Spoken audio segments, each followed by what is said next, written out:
Iulian Diaconu, administratorul firmei Sincron Delta din Tulcea, și vă invit să vedeți despre ce e vorba pe un hotel plutitor de 4 stele cu care plecăm în mod normal în Delta Dunării și ies niște chestii spectaculoase.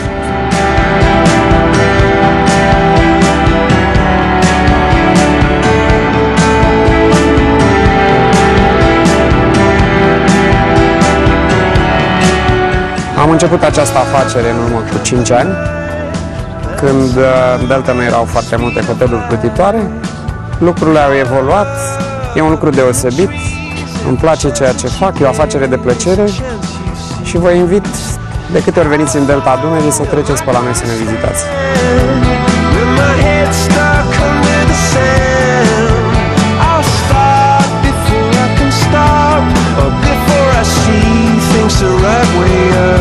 Deci aici avem restaurantul hotelului plutitor, care are o capacitate de 20 de locuri. Deci de aici putem merge în camerele de jos. Sunt 9 camere cu 2 paturi, camere cu aer condiționat, calorifere, cu tot ce trebuie. Poftiți!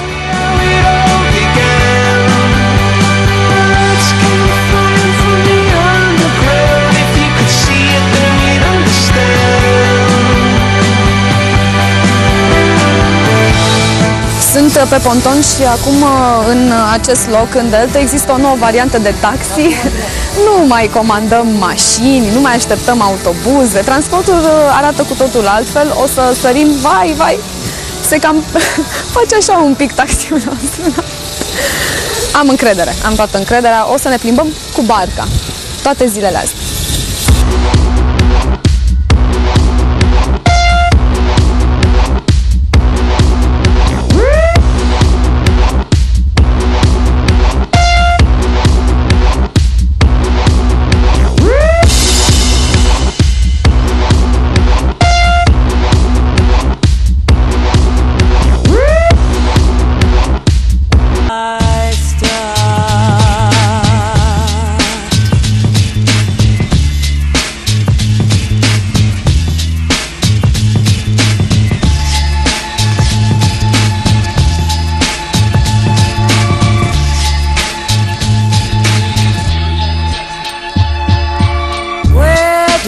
Begin to tell the story of how great love can be, the sweet love story that is older than the sea, the simple truth about the love he brings to me.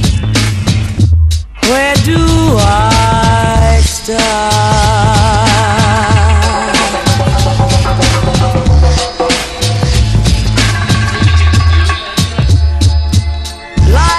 Summer rain that cools the pavement with a pink leather shine.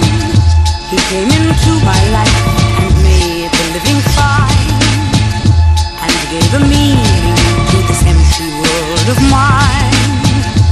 He fills my heart. He fills my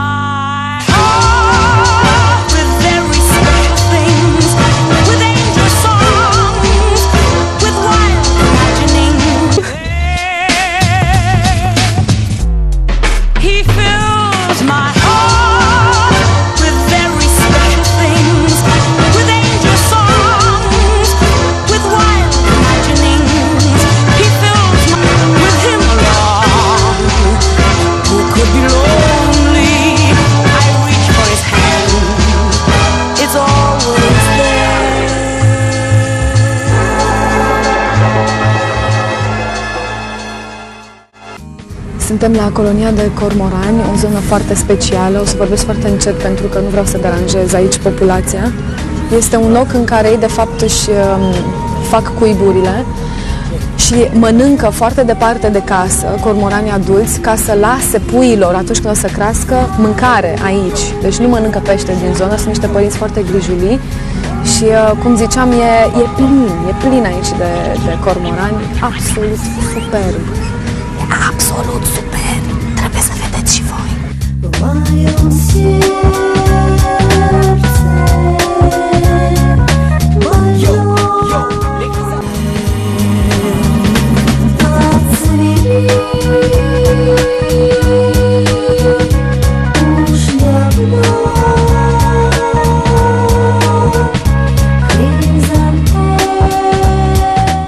o călătorie superbă în Delta, am ajuns și la pontonul Sincron Delta. Am un sentiment că o să-l prindem din urmă pentru că am băgat viteza. Am zis că o să sărim din barcă în ponton, din ponton în barcă zilele astea. Așa o să facem și acum, din barcă pe ponton, să vedem cum e acolo.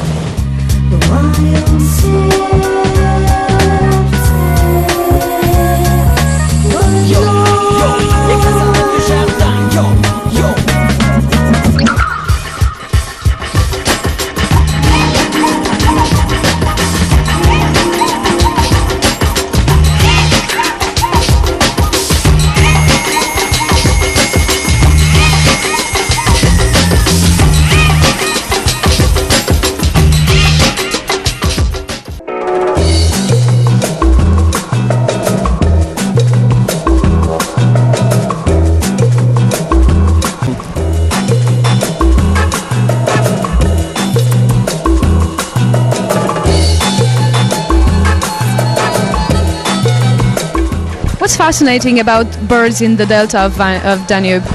Oh, marvellous. Probably the best birds I've ever seen in this sort of environment. I think you've seen a lot. Quite a few. I won't say how many. But which is one bird that you are watching, you're studying every time you're coming here with a particular interest? Well, there's such a rich variety, such as woodpeckers, your Dalmatian pelican, of course, your pygmy cormorant, which is very important to you in Romania and to the rest of the world, because I think you have 60%. 60% of the cormorants? Of the world's total of pygmy cormorants. Pygmy cormorants.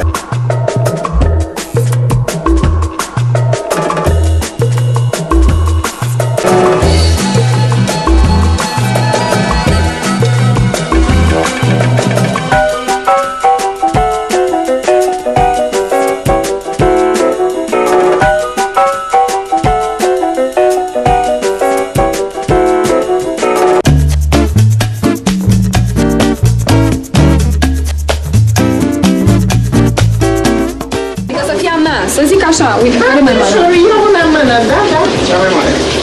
Asta e cea mai mare? Cea mai frumoasă. Ce are înăuntru? Cu ce e umplută? Carne de pește. Așa. Carne de scocă.